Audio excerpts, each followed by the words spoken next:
¿Por qué Perón, por qué no llega Perón con su etapa, comillas, desarrollista? ¿Por qué lo voltean? Perón no llega a la etapa desarrollista, digamos así, si podemos llamarlo de esa manera, ¿no? Digo, la palabra desarrollista tiene un sentido Sí, claro. porque el programa de Frondizi es un cálculo, sin las modulaciones de Perón, sin los reparos de Perón, de algunas iniciativas en materia de inversiones extranjeras y en materia de petróleo. Ujú. Pero ciertamente Perón no va a poder llevar a cabo ese cambio en forma radical. En primer lugar, veamos. Por ejemplo, en materia de petróleo. Perón promueve un contrato con una compañía extranjera norteamericana, la California, para explotar petróleo en el sur. El contrato es superior. Una parte del sur quedaba en manos de una compañía. Tanto que así que los autos tenían que llegar a una pared, donde en la pared había un señor que dejaba entrar o no dejaba entrar si usted pertenecía a la compañía. Una enclave, era formidable. Bueno, así funcionan en todo caso las inversiones extranjeras en muchos países subdesarrollados. Se queda un país dentro del otro país. Bueno, ese contrato no llegó a ser votado en el Congreso porque los dirigentes, los legisladores peronistas, de Perón, lo cajonearon. Decidieron no avanzar. Y murió. Uno diría, ¿y por qué Perón no presionó teniendo tanta fuerza? Es que Perón ya para entonces tenía abierto otros frentes de conflicto. Y un frente de conflicto muy importante que se tenía abierto con Perón fue el producto de una decisión de esas decisiones que vista a la distancia resulta una decisión errónea. ¿Por qué? Porque Perón entra en un conflicto con la Iglesia. El conflicto de la Iglesia, ¿por qué hay un conflicto con la Iglesia? Hay razones políticas y hay razones de régimen. ¿Qué llamamos razones políticas? Bueno, se afirma que dentro de la Iglesia se estaba para entonces, 54 por ejemplo, apoyando la creación de un partido demócrata cristiano. Ujú.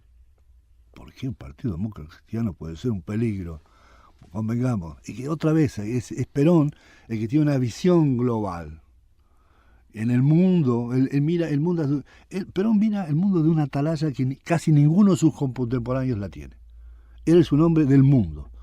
Curiosamente, el hombre que más está asociado a una transformación en Argentina era una persona que sabía lo que pasaba en el mundo. Y la democracia cristiana para él, ¿no?, era un ariete sobre cualquier principio de dominación porque activaba, ¿no?, más allá de las ideologías, un recurso muy importante que era la fe cristiana. Y a propósito de aquí, de la fe cristiana, aquí hay un problema. ¿Por qué? Porque dentro del propio régimen se va produciendo una especie de mutación. Tanto así que el justicialismo aparece como el verdadero cristianismo. Casi que hay una... Cuando uno crea un régimen de esta naturaleza, tan mayoritario, tan unanimista, y hace una reforma de la Constitución como la del 49, donde convierte al judicialismo en la doctrina nacional, Ajá. casi como que está llevado, por razones de pura lógica, ¿no?, a crear una hegemonía total. Tanto una hegemonía total que se comienza a decir justicialismo es el verdadero cristianismo. Por cierto, entonces la iglesia dice, no, escúchame, no puede ser. Más, algunos han hablado de esto también, ¿no? Evita como la santa que le competía con la No, por beneficencia. supuesto, sí.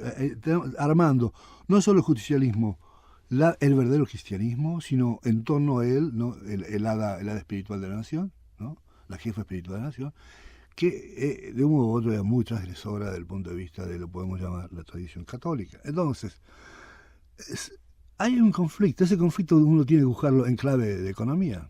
A mí me parece que no. Me parece que son ese tipo de conflictos a los que se expone un régimen que, protegido de todos los costados, seguro de sí mismo, está casi como llevado a una especie de, digamos, de culminación natural, ¿no?, llevado a querer abarcar todo. Y me parece que uno de los problemas que tiene esta experiencia es que es una experiencia, de un lado, que significó para los trabajadores una mejora sustancial de su bienestar, pero sobre todo, y es lo más importante porque es lo que va a quedar, ¿no?, algo así como el reconocimiento de su dignidad como seres argentinos. O sea, dejaron de ser percibidos como ciudadanos de segunda clase. Y eso fue una impronta muy fuerte. Mientras esto se produce, se van produciendo otro tipo de cosas, ¿no? Que es atrofiamiento de las libertades políticas, cierre de la libertad de expresión, ¿no? Y esta deriva final. Eso es lo que... Justicialismo.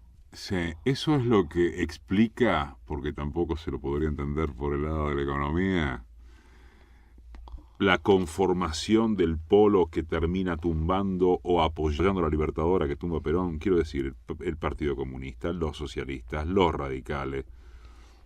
Pues sí, Perón no había dado casi espacio a nadie, tanto es así que poco antes del 55, ¿no?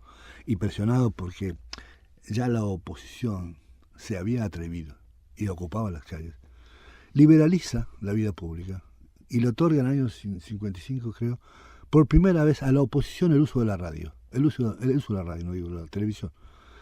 Y por primera vez en casi diría en 10 años, una voz de la oposición tomó el micrófono y se dirigió a la opinión pública. ¿Y qué hicieron? Pidieron la renuncia de Perón. Con palabras más, dijeron. Entonces ahí Perón retrocede, ¿no? Y las libertades no, veo que me están pagando mal este gesto gracioso. Y entonces se produce otra vez, ¿no? Una especie de polarización terrible, ¿no? Pero esa polarización tiene algo que ver con esto, con la conformación de este frente opositor. Tanto es así que la Iglesia ofrece la plataforma y en la famosa Corpus Christi de junio de 1955 los comunistas y los católicos van a competir por gritar con más fuerza ¡Viva Cristo Rey! Entonces, ¿qué puedo decir? Uno a veces cosecha lo que siembra. Si uno siembra, ¿no? Tanto malestar, Encono. ¿no? Tanto encono, y al final se produce ese frente tan amplio. Un frente tan amplio que desde el punto de vista militar, llegado al 55 no va a ser tan decisivo. Es decir, cuando estalla el golpe contra Perón, las fuerzas leales a Perón son mayoritarias todavía. Así pero ¿qué pasa? Se muestran reluctantes a actuar contra sus camaradas de armas. O sea que Perón conservaba la mayoría de apoyos en las Fuerzas Armadas, pero con Fuerzas Armadas pasivas ante el putsch. Exactamente, es decir, que a los cuales no había, se lo había propuesto, a los cuales no había consubstanciado con su ideario hasta el punto de poner de lado el honor militar. Un honor militar, el honor de la corporación militar. Entonces tenía fuerzas leales porque era el hombre electo, porque había sido votado. Interesante que Perón, durante todo el tiempo, va a hacer elecciones. ¿Por qué hace elecciones Perón? ¿Qué necesidad de hacer elecciones tiene Perón? Si le gana muy fácilmente. En realidad, las elecciones de Perón son esos actos que Perón hace hacia las Fuerzas Armadas. Para mostrar a las Fuerzas Armadas, aquí me están votando. Y es esa lealtad, ¿no? O sea, ratificada por las urnas que Perón usa y la cual extrae su lealtad, la lealtad de la corporación. A esa lealtad nos llegó la lealtad más que hasta ahí, no hacia la revolución peronista. Claro, ¿sí? Que voy a esto. Las Fuerzas Armadas están divididas y los sectores a favor de Perón no eran los más débiles.